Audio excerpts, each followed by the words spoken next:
to have the entire interview collapse in spectacular fashion. In just 38 seconds, a single comment would turn a primetime interview into an absolute disaster that no one saw coming.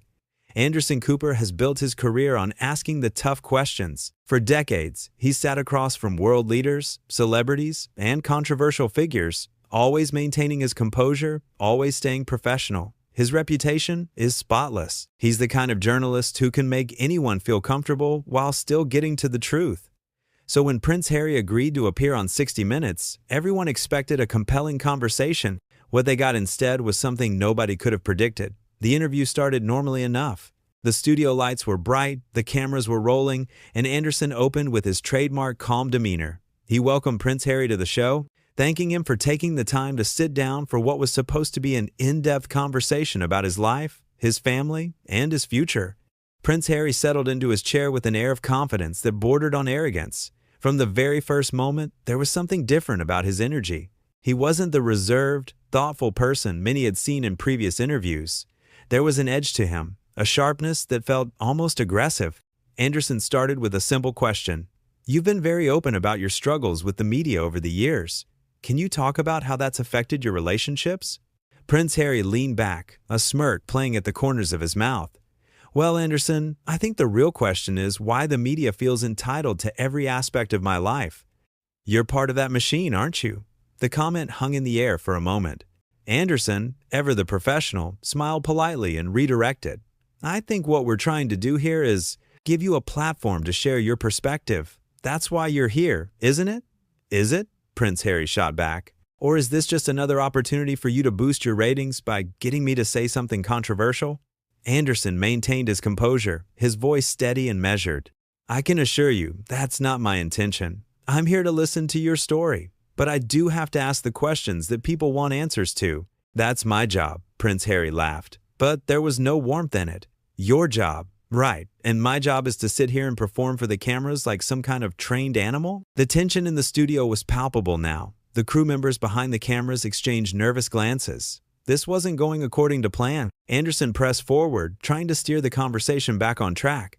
Let's talk about your book, Anderson suggested, his tone still calm and professional. You've shared some very personal stories in it. What made you decide to be so open? You didn't read it, did you? Prince Harry interrupted, his voice dripping with condescension. Because if you had, you'd know the answer to that question. Anderson nodded slowly, his patience being tested but not broken. I did read it, actually. Cover to cover. I'm asking because I think our audience would benefit from hearing it in your own words, directly from you. Your audience? Prince Harry repeated mockingly. You mean the people who tune in to watch you pretend to care about important issues while you collect your massive paycheck? There was a collective intake of breath from everyone in the studio. This was crossing a line. Anderson's jaw tightened slightly, the first real sign that the prince's behavior was getting to him, but his voice remained controlled.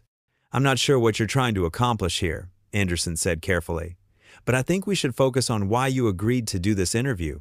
You have things you want to say, don't you? Prince. Harry leaned forward aggressively.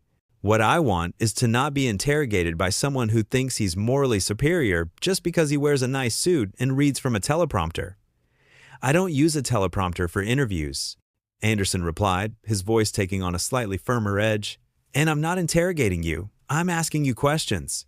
That's how interviews work. Oh, is that how it works? Prince Harry's voice was rising now, his face flushing red. Thank you so much for explaining your profession to me, Anderson. I had no idea. Here I thought we were just two people having a conversation, but apparently I need you to educate me on how television works. Anderson took a slow breath, visibly working to maintain his professional demeanor. I think maybe we should take a moment and reset. We can start fresh with a different line of questioning if you'd prefer. I don't need your condescension, Prince Harry snapped. That's the problem with people like you. You act like you're doing everyone a favor by giving them airtime, when really you're just exploiting their stories for your own benefit. The accusation was serious and unfair, and Anderson's expression showed that he'd had enough of being disrespected in his own studio. His voice, when he spoke, was still professional but carried an unmistakable note of authority. I've spent my entire career trying to tell important stories with integrity and respect. I've interviewed grieving families, survivors of tragedies, people who've lost everything. I've never exploited anyone, and I'm not about to start now. I invited you here in good faith to give you an opportunity to share your perspective. But if you're going to sit here and attack my character, then maybe we need to reconsider whether this interview should continue." Prince Harry stood up abruptly, his chair scraping loudly against the floor. "Are you threatening me?" "I'm not threatening anyone," Anderson replied, remaining seated, his voice calm but firm. "I'm simply saying that mutual respect is required for this conversation to work, and right now, I'm not feeling that from you." "Mutual respect?" Prince Harry's voice was almost a shout now. "You want to talk about respect? You, who makes millions of dollars asking invasive questions and then pretending you're some kind of hero for it?" Anderson stood up slowly, his height matching the prince's, his composure intact despite the escalating situation. "I think we're done here. This interview is over."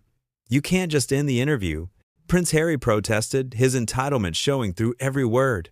"I'm not finished talking." "Actually, I can," Anderson said firmly. "This is my show, and I'm not going to sit here and be berated by someone who agreed to come on and then decided to turn it into a personal attack session." Prince Harry's face was now completely red, his hands gesturing wildly. "This is exactly what I'm talking about. The media thinks they can control everything. You think you can control me?" "I'm not trying to control you," Anderson responded, his voice steady and resolute. "I'm trying to have a respectful conversation. You're the one who came in here with an agenda that had nothing to do with having an actual dialogue." "My agenda?" Prince Harry laughed bitterly. "My agenda is to not be treated like I'm some kind of curiosity for your viewers to gawk at." Anderson shook his head, his disappointment visible. "That was never my intention, and I think you know that. But you came in here looking for a fight, and now you've got one. The difference is, I'm not going to engage with it any further." "So you're kicking me off?" Prince Harry demanded, his voice incredulous. "You're actually kicking me off your show?"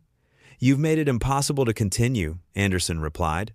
"Every question I've asked, you've responded with hostility and personal attacks. This isn't an interview anymore. It's just you venting your proper frustrations at me personally, and I don't think that's productive for anyone." Prince Harry took a step closer, his voice low and threatening. "You have no idea who you're dealing with." Anderson didn't back down, his voice remaining level. "I know exactly who I'm dealing with. I'm dealing with someone who agreed to an interview and then sabotaged it because apparently that was more appealing than having an honest conversation." "Honest conversation?" Prince Harry scoffed. "There's nothing honest about this. You people are all the same. You smile and pretend to care, but really you're just vultures picking at bones." "I'm going to ask you to leave now," Anderson said, his tone leaving no room for argument. "Security will escort you out if necessary, but I'd prefer if you left on your own." Prince Harry's eyes widened in disbelief. "You're serious?" "You're actually serious. Completely serious," Anderson confirmed. "This interview is over, and you need to leave the studio." For the moment, Prince Harry seemed frozen, as if he couldn't quite believe what was happening. Then his expression twisted into something ugly, something that revealed the true extent of his entitlement. "You'll regret this," he said, his voice shaking with barely contained rage. "Do you have any idea what kind of consequences this will have for you?" Anderson's response was measured and calm, showing exactly why he's respected in his field. "The only thing I regret is that we couldn't have the conversation I hoped we'd have, but I'm not going to be intimidated, and I'm not going to tolerate being disrespected in my own studio. So yes, you need to leave, now." Prince Harry looked around the studio, as if expecting someone to come to his defense, but the crew members all looked away. Nobody was going to support his behavior. The entitlement that had carried him through the entire disastrous exchange was finally meeting reality. "This is unbelievable," Prince Harry muttered, but he was already moving toward the edge of the set. "Absolutely unbelievable." "What's unbelievable?" Anderson said, speaking loud enough for everyone to hear, "is that you came here with an opportunity to share your story with millions of people, and you chose to waste it by attacking me instead." Prince Harry spun around one last time, his finger pointed accusingly at Anderson. "You have no right to judge me. None. You sit in your comfortable studio and you judge everyone who comes through here, but you're no better than anyone else." Anderson didn't take the bait. His voice was tired now, as if the weight of the entire encounter was finally showing. "I'm not judging you. I'm just disappointed. I really did want to hear what you had to say. But you made that impossible." "I made it impossible?" Prince Harry's voice cracked with indignation. You're the one who kept asking your loaded questions, trying to trap me into saying something you could use against me. Every question I asked was straightforward and fair, Anderson countered. You're the one who chose to interpret them as attacks. That says more about your mindset coming into this than it does about my intentions. Prince Harry opened his mouth to respond, but before he could, a producer appeared at the edge of the set, speaking quietly but firmly. Sir, we need you to leave the studio now. The prince's face cycled through several emotions in rapid succession: anger, indignation, disbelief, and finally something that might have been embarrassment. But even in that moment, he couldn't let it go without one final jab. You're all pathetic, he said, his voice carrying across the studio. Every single one of you.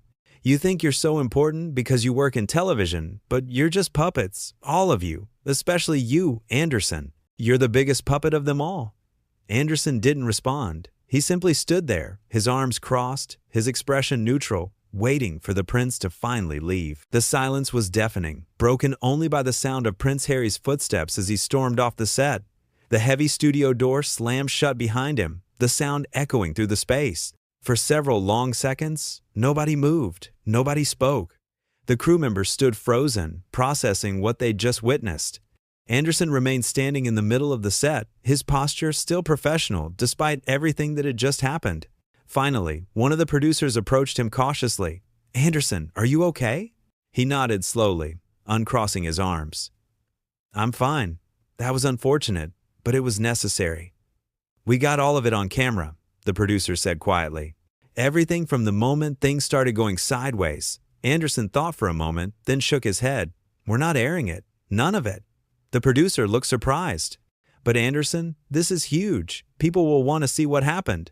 I know they will, Anderson replied, but that's not why we do this. We're not here to humiliate people or to air confrontations for entertainment value. What happened here was unfortunate enough without turning it into a spectacle. Another voice chimed in from across the studio. He attacked you personally, Anderson, multiple times. You have every right to show people what really happened. Anderson turned to face the speaker, his expression thoughtful. Maybe. But I'm not interested in winning a public relations battle. I'm interested in maintaining the integrity of this program. We invited him here for an interview, not to create drama. The fact that it turned into drama doesn't change our responsibilities. The studio gradually came back to life as people began moving around, talking in hushed voices, processing the bizarre encounter they'd all witnessed.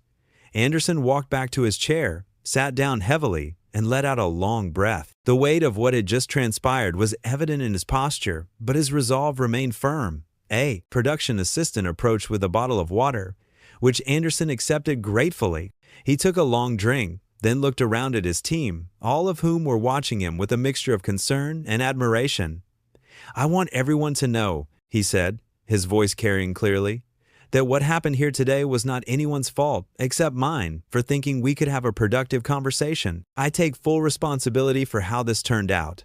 That's not fair, Anderson, the producer protested. You handled that with incredible professionalism. He was hostile from the very beginning. There was nothing you could have done differently. Anderson smiled wanly. Maybe, but I keep thinking there must have been some way to reach him. Some question I could have asked that would have opened up a real dialogue instead of triggering whatever defensive mechanism he was operating under. Some people don't want dialogue, another crew member offered. Some people just want confrontation. I think he came in here looking for exactly what happened. The observation hung in the air, and Anderson couldn't entirely disagree with it. Looking back over the encounter, it did seem as though Prince Harry had been determined to turn the interview into a confrontation from the very first question. Every attempt Anderson had made to redirect, to find common ground, to create space for genuine conversation had been met with hostility and accusation. The thing that bothers me most, Anderson said quietly, is that there was probably a real interview in there somewhere, real things he wanted to talk about, real frustrations he wanted to express. But he was so wrapped up in his defensiveness and his assumptions about what this was going to be that he never gave us a chance to get there. A makeup artist who had been standing nearby spoke up. For what it's worth, Anderson, I've been working on this show for 8 years. I've seen you interview hundreds of people. You? Treat everyone with respect, no matter who they are or what they've done. What he said about you exploiting people, about you being a puppet, none of that is true, and everyone here knows it. There were murmurs of agreement from around the studio. Anderson looked genuinely touched by the support, but he waved it off modestly. I appreciate that, I really do. But at the end of the day, an interview fell apart on my watch, and that's something I need to think about. An interview fell apart because someone came in with an axe to grind, the producer corrected gently. You can't control that. Anderson stood up again, rolling his shoulders as if trying to shake off the tension of the past hour. No, I can't. But I can control how I respond to it, and I can control what we do with the footage, which, as I said, is nothing. We're not airing any of this. The decision was met with some disappointed looks, but nobody argued. They all knew Anderson well enough to know that when he made a decision like this, it was final. More importantly, they respected why he was making it. Despite having every right to defend himself publicly, despite having clear video evidence of Prince Harry's aggressive and entitled behavior, Anderson was choosing the high road. So what do we tell people? The producer asked practically. There are already questions about what happened. Word is going to get out. Anderson considered this. We'll release a brief statement saying that the interview didn't work out and won't be airing. We don't need to elaborate beyond that. If people want to speculate, they will, but we're not going to feed into it. And if he talks about it publicly, if he tells his version of events, then that's his choice. Anderson replied calmly. But we're not going to engage in a back and forth. We're not going to argue about what happened or who was right or wrong. We're just going to move forward with dignity and professionalism, which is what this show has always been about. The team nodded, understanding his reasoning, even if some of them wished they could defend their colleague more publicly. Anderson looked around at all of them, his expression grateful. I want to thank all of you, he said sincerely, for staying professional throughout that entire thing, for supporting me, and for understanding why we're handling it this way. This show is only as good as the people who make it, and you're all the best in the business. As the crew began the process of breaking down the set and wrapping up for the day, the initial shock of what had happened started to give way to a kind of resigned acceptance. They had all witnessed something unprecedented, something that would probably be talked about internally for years to come, but that the public would never see. Anderson gathered his notes, such as they were, and prepared to leave the studio. Before he left, he took one last look around the space where such a strange and unfortunate encounter had just taken place. There was no satisfaction in how it had ended, only a kind of weary disappointment that an opportunity for meaningful dialogue had been squandered so completely. The truth was, Anderson really had wanted to hear what Prince Harry had to say. Despite all the controversies and the headlines, despite the public feuds and the tell-all projects, Anderson had approached the interview with genuine curiosity and openness. He had prepared thoughtful questions, had done his research, had been ready to listen without judgment. But none of that had mattered in the face of someone determined to view him as an adversary from the very first moment. As he walked toward the exit, Anderson reflected on the nature of interviews and human communication. Sometimes, no matter how skilled you are, no matter how good your intentions, you simply cannot connect with someone who has already decided you're the enemy. Prince Harry had walked into that studio with his defenses up, and his assumptions locked in place, and nothing Anderson could have said or done would have changed that. The disappointing part was not the personal attacks. Anderson had been in journalism long enough to have developed thick skin when it came to criticism and hostility. What disappointed him was the waste of it all. The waste of an opportunity, the waste of a platform, the waste of a chance to have a conversation that might have illuminated something important or meaningful. Instead, what had happened was a masterclass in how entitlement and defensiveness can derail even the most well-intentioned exchange. Prince Harry had come into the interview with grievances, real or imagined, and had decided that Anderson was a suitable target for all of them. Every question had been interpreted as an attack. Every attempt at dialogue had been met with suspicion and hostility. It had been exhausting and ultimately pointless, but Anderson knew better than to dwell on it. In his decades of journalism, he had conducted thousands of interviews. Some had been transcendent, some had been merely informative, and a very small number, like this one, had been complete disasters. That was the nature of the work. You approached every interview with the same professionalism and preparation, and you hoped for the best, while being prepared for the worst. This had certainly been the worst. As he finally left the building and stepped out into the cool evening air, Anderson allowed himself one moment of frustration, one moment of wondering why someone would agree to an interview only to sabotage it so completely. Then he let it go. There were other stories to tell, other interviews to conduct, other opportunities to do the work he loved and believed in. Back in the studio, the crew continued their work, their conversations inevitably circling back to what they had just witnessed. They talked about the moment when things first started to go wrong, about the look on Anderson's face, when Prince Harry made his first accusatory comment, about the tension that had built with each exchange until it finally exploded into the confrontation that ended the interview. They talked about how Anderson had handled it, how he had maintained his composure even in the face of increasingly aggressive behavior, how he had tried repeatedly to redirect and salvage the conversation before finally, reluctantly, calling an end to it. They talked about his decision not to air any of the footage, and while some questioned whether it was the right call, most agreed that it was the principled one. What had happened in that studio was a collision between two very different perspectives. On one side, a journalist trying to do his job with integrity and professionalism. On the other, a public figure who had apparently walked in with so many preconceptions and so much hostility that no real conversation was ever possible. The cameras had captured everything: the escalating tension, the personal attacks, the moment when Anderson finally said enough was enough. It was all there, preserved on digital media, a complete record of an interview gone spectacularly wrong. But true to his word, Anderson made sure that footage would never see the light of day. It would be easy to judge Prince Harry harshly for his behavior, and many who witnessed it did exactly that. His entitlement, his hostility, his complete inability to engage in good faith dialogue had been on full display. He had taken an opportunity that many people would have valued and treated it with contempt, as if simply being there was somehow beneath him. But Anderson, characteristically, was more measured in his assessment. He recognized that people who behave that way are often coming from a place of deep hurt or insecurity, even if that doesn't excuse the behavior. He understood that public figures, especially those who have experienced genuine media harassment, can develop such strong defenses that they end up attacking even when no attack is coming. None of that changed what had happened, but it provided context. It explained, if it didn't excuse, why someone might walk into an interview with such hostility and suspicion. It was sad, really, when you thought about it that way. Sad that someone would be so consumed by their grievances that they couldn't see an opportunity for what it was. Sad that defensiveness would win out over dialogue. As the studio lights were finally turned off and the space fell into darkness, the day's events settled into history. An interview that was supposed to happen never did. A conversation that might have been meaningful never materialized. Instead, what occurred was a cautionary tale about the importance of good faith, about the necessity of mutual respect.